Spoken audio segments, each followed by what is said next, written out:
Friends, मैं आपको अपने YouTube चैनल में वेलकम करता हूं और उम्मीद करता हूं कि आप सब खैरियत से होंगे। आज का हमारा टॉपिक है कि how to calculate and record landed cost of items in QuickBooks desktop. लेकिन दोस्तों, वीडियो पे आगे जाने से पहले मैं आप सबसे रिक्वेस्ट करूंगा कि प्लीज़ इस चैनल को सब्सक्राइब कर लें और इस वीडियो को लाइक करें और शेयर करें। दोस्तों, इससे पहले जो मैंने वीडियो अपलोड की थी वो एक गेम प्ले थी। उस गेम प्ले का मकसद सिर्फ़ और सिर्फ फ़न और एंटरटेनमेंट था। चूँकि अकाउंटिंग एक ड्राई टॉपिक है, लिहाजा मैंने सोचा कि अपने व्यूवर्स के लिए कुछ डिफरेंट वीडियो भी लाई जाए।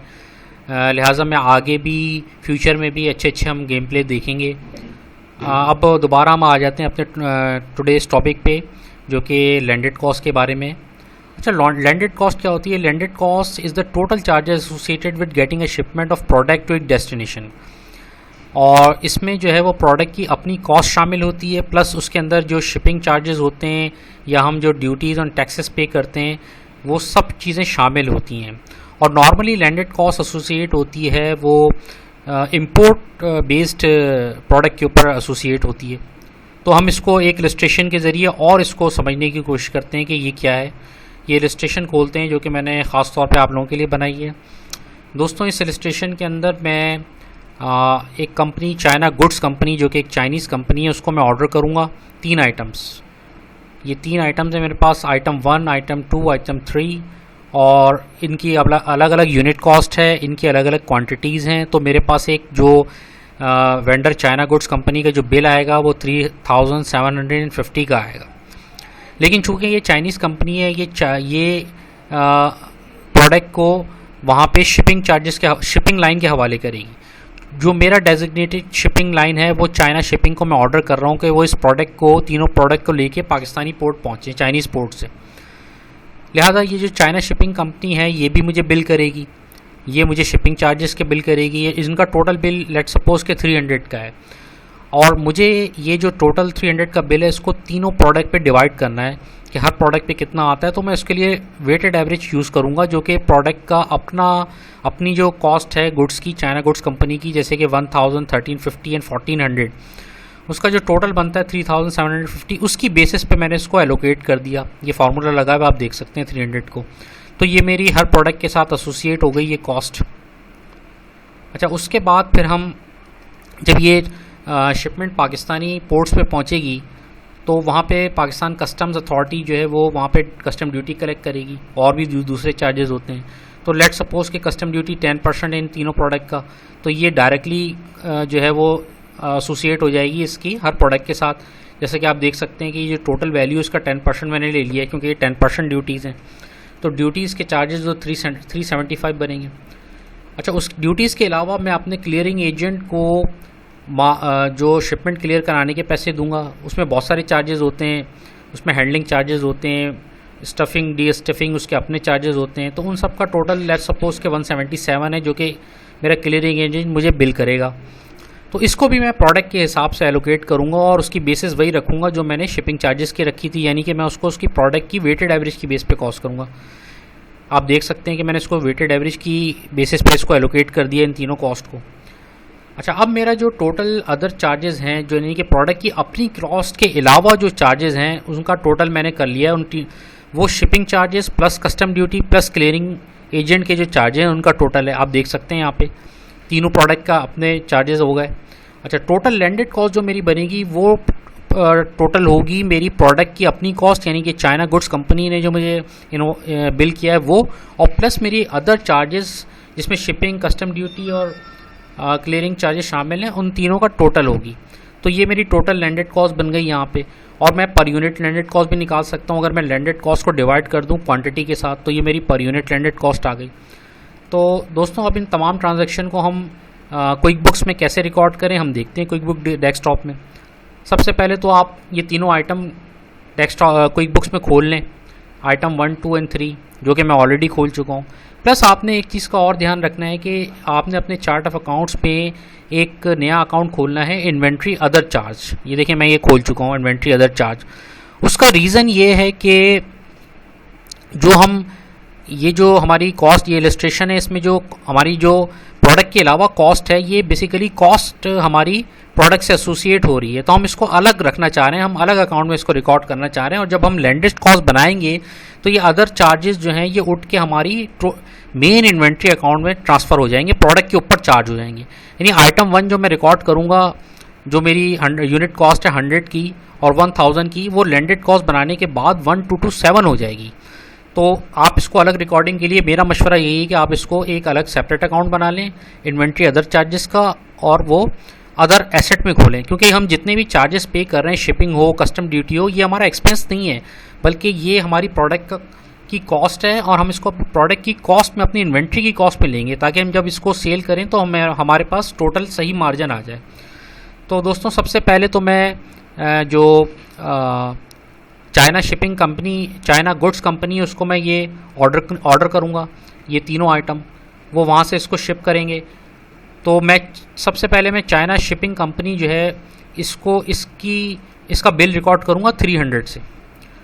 तो चलते हैं रिकॉर्डिंग ऑफ बिल्स की तरफ से। एंटर बिल कर लें आप इसको, एंटर बिल के उस पर आप क्लिक करें, और यहाँ पे आप चाइना शिपिंग जो मैं पहले ही खोल चुका हूँ वेंडर, उसको सेलेक्ट करें। और लेट सपोज़ कि ये माल जो है वो 1 तारीख को 1 अप्रैल को आया था, 1 अप्रैल को मैं इसको शिपिंग चार्जेस पे कर रहा हूँ, ठीक है। अच्छा दोस्तों, अब यहाँ पे आप चाहें तो यहाँ पे आप एक आइटम लिस्ट के अंदर अदर आइटम खोल सकते हैं, और उसका नाम आप दे सकते हैं शिपिंग चार्जेस के, लेकिन ये ज़रूरी नहीं है, हम इसको एक्सपेंस टैब के ज़रिए भी रिकॉर्ड कर सकते हैं, और मैं ऐसे ही करूँगा। मैं एक्सपेंस की तरफ आ गया, और उसके बाद फिर मैंने जो हमने अदर इन्वेंट्री अदर चार्ज का जो अकाउंट खोला था other fix asset, other current asset में, हम उसको सेलेक्ट करेंगे, ये रहा इन्वेंट्री अदर चार्ज, और यहाँ पे जाके हम टोटल इसकी अमाउंट डाल देंगे, जो कि टोटल अमाउंट आ रही है 300, ये आप देख सकते हैं 300। तो मैं 300 डाल दूँगा यहाँ पे। उसको बाद में प्रोडक्ट पे कैसे एलोकेट करेंगे वो बाद में देखेंगे। आप इसका मेमो वगैरह, रिमार्क्स वगैरह डाल दें, अभी मैं फ़िलहाल नहीं डाल दिया। तो मैं इसको सेव करवा रहा हूँ। सेव करवाने के बाद इसकी जर्नल एंट्री चेक कर लें, ताकि ये श्योरिटी हो जाए कि ये सही रिकॉर्डिंग हुई है।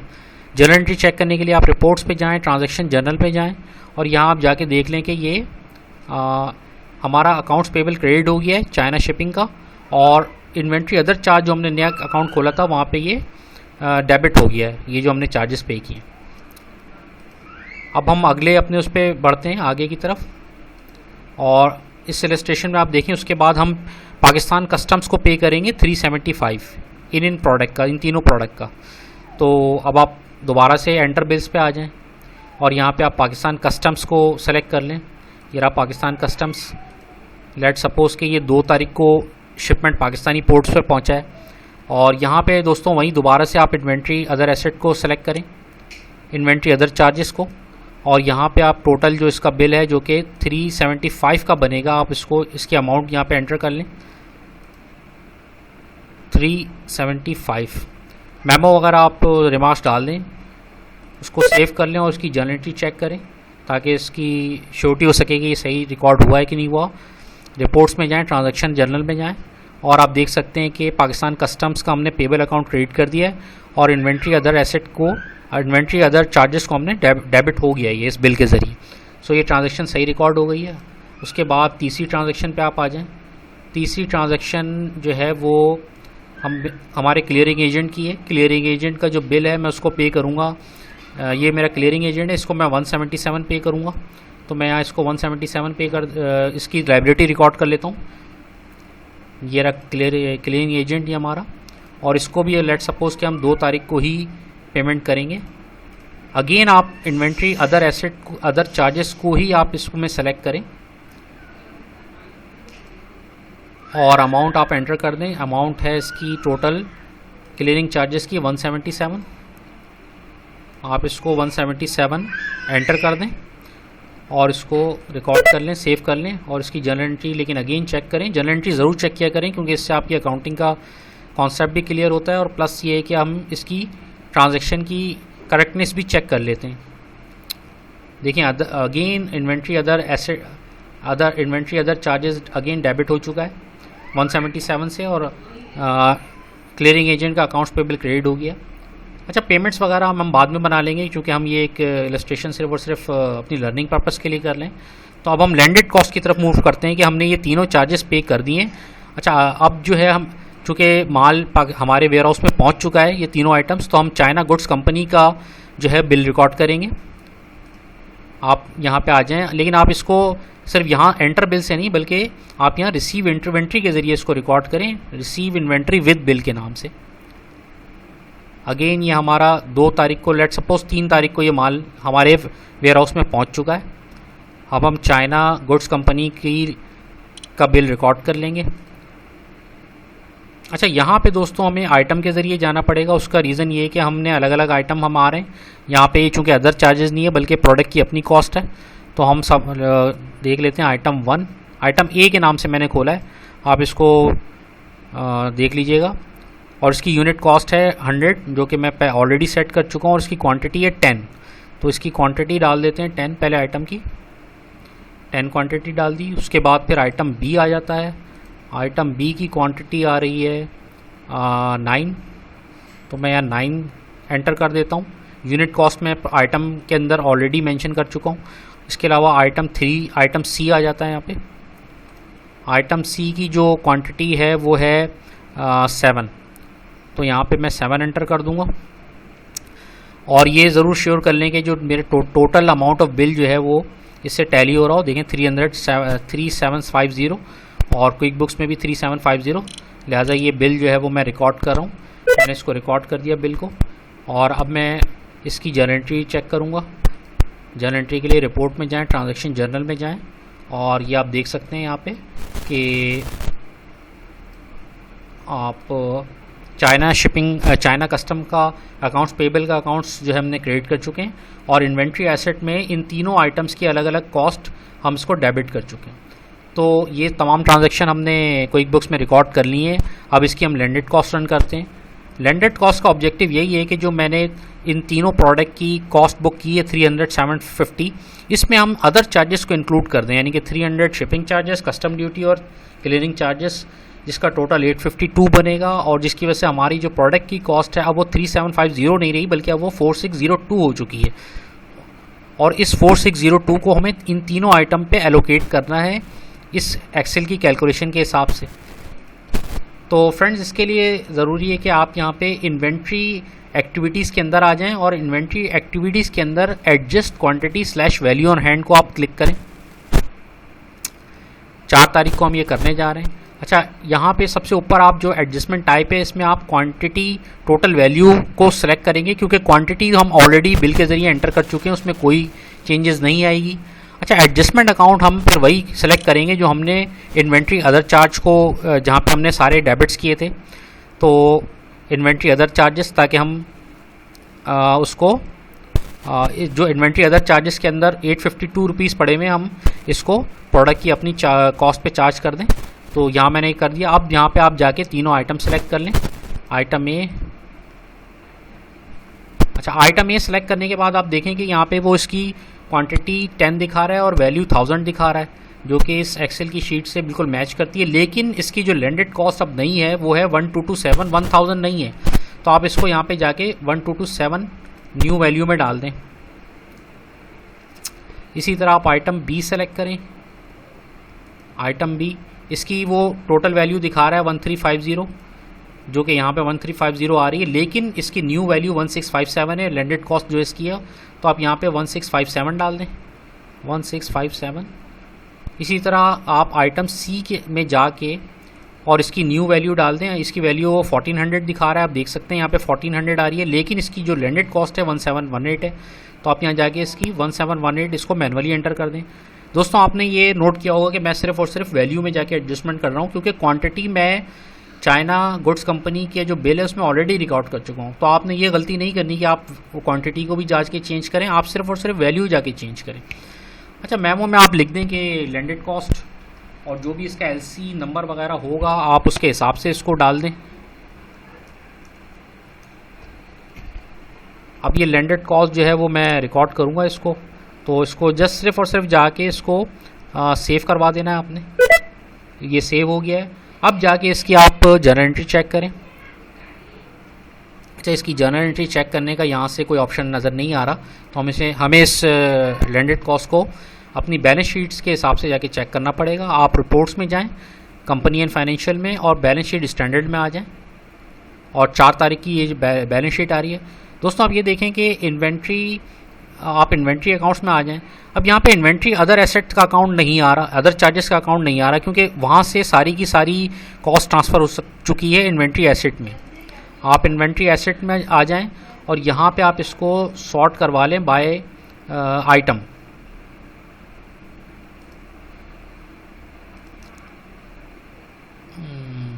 Item type. अच्छा, ये सॉर्टिंग का ऑप्शन यहाँ पे नहीं आ रहा, तो सॉर्टिंग का यहाँ पे ऑप्शन बाय आइटम नहीं आ रहा। कस्टमर पेरोल तो चलें, वो हम इसको इन्वेंट्री वैल्यूएशन की रिपोर्ट से चेक कर लेंगे। आप सिर्फ ये देख लें कि चाइना गुड्स कंपनी से हमने जो माल ख़रीदा था 3750 का, उसका डेबिट यहाँ पे नज़र आ रहा है, और उसके बाद जो हमने इसकी लैंडेड कॉस्ट रन की तो उसके जो अदर चार्जेस हैं 852 वो ऑलरेडी यहाँ पे आपको नज़र आ रहे हैं 852, जो कि डेबिट हो गए। तो अब हमारी जो टोटल इन्वेंट्री वैल्यू है वो 3750 नहीं रही, बल्कि अब वो वैल्यू बढ़ के 4602 हो चुकी है बैलेंस शीट के अंदर। तो हमने ये चीज़ सही रिकॉर्ड कर ली है। अच्छा, इसके अलावा हम ये देखेंगे कि जो इन्वेंट्री अदर एसेट है उसकी मूवमेंट कैसे, अदर चार्जेस है उसकी मूवमेंट कैसे हुई।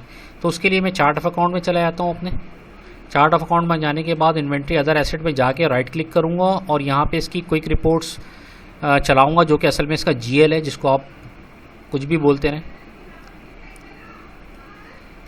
अच्छा, यहाँ पे आप देखें कि इन्वेंट्री अदर जो चार्जेस हैं उसमें ये तीनों मैंने कॉस्ट रिकॉर्ड की, पाकिस्तान शिपिंग की, पाकिस्तान कस्टम की, चाइना शिपिंग की, पाकिस्तान कस्टम और क्लियरिंग एजेंट की, और ये जो हमने डेबिट किया ये यहाँ पे जाके क्रेडिट हो गया है इन्वेंट्री एडजस्टमेंट के ज़रिए। ये सारी की सारी कॉस्ट ट्रांसफ़र हो गई है इन्वेंट्री एसेट के मेन अकाउंट में, तो ये ज़ीरो हो गया है, लिहाजा ये इसीलिए बैलेंस शीट में नज़र नहीं आ रहा। अच्छा, अब जाके हम इन्वेंट्री वैल्यूएशन की रिपोर्ट भी चेक कर लेते हैं, जहाँ पे आपको एग्जैक्ट पता चलेगा कि क्या ट्रांजैक्शन असल में हुई है। तो आप रिपोर्ट्स में जाएं, और रिपोर्ट्स में जाने के बाद आप इन्वेंट्री की रिपोर्ट्स में आ जाएं, ये रही इन्वेंट्री की रिपोर्ट, और इन्वेंट्री वैल्यूएशन समरी के अंदर आ जाएं। इन्वेंट्री वैल्यूएशन समरी के अंदर आने के बाद आप देख सकते हैं कि यहाँ पे आइटम A, B और C आपको नज़र आ रहे हैं। यहाँ पे ये रहे आइटम A, B और C।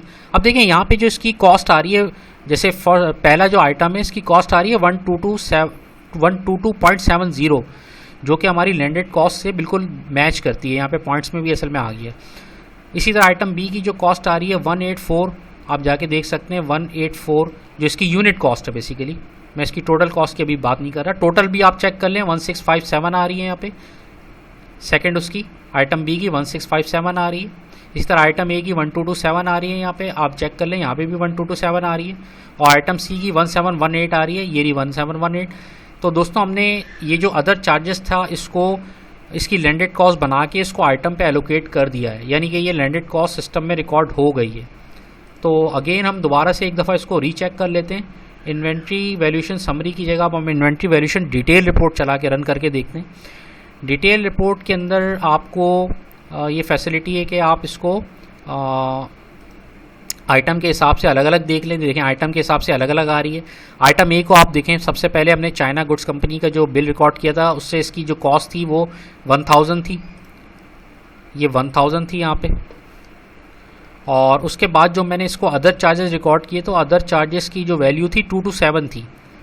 तो आप ये देखें कि ये यहाँ पे अदर चार्जेस जो है वो 122.70 आ रही है, और इसकी जो टोटल कॉस्ट आ रही है इन्वेंट्री A की वो 1227 आ रही है, जो कि हमारी लैंडेड कॉस्ट की जो एक्सेल शीट है उससे बैच करती है। इसी तरह तीनों जो है आइटम जो है उन तीनों की अब मिला के 4602 वैल्यू आ रही है लैंडेड कॉस्ट, जो कि हमारी इस एक्सेल की शीट से कैलकुलेट मैच करती है। लिहाजा दोस्तों आपने आज देखा कि लैंडेड कॉस्ट मैंने किस तरीके से कैलकुलेट की है। तो उम्मीद करता हूँ ये वीडियो आपको ज़रूर पसंद आएगी। तो प्लीज़ दोस्तों आप इस चैनल को ज़रूर सब्सक्राइब करें और हमारी वीडियोस को ज़रूर लाइक करें और शेयर करें। और जिस तरह मैंने आपको बताया था कि कुछ इंटरेस्टिंग के लिए कुछ हम गेमिंग वगैरह की वीडियोस भी अपलोड करेंगे, तो वो हम इंशाल्लाह ताला करते रहेंगे। तो आज के लिए इतना ही, अगली वीडियो के लिए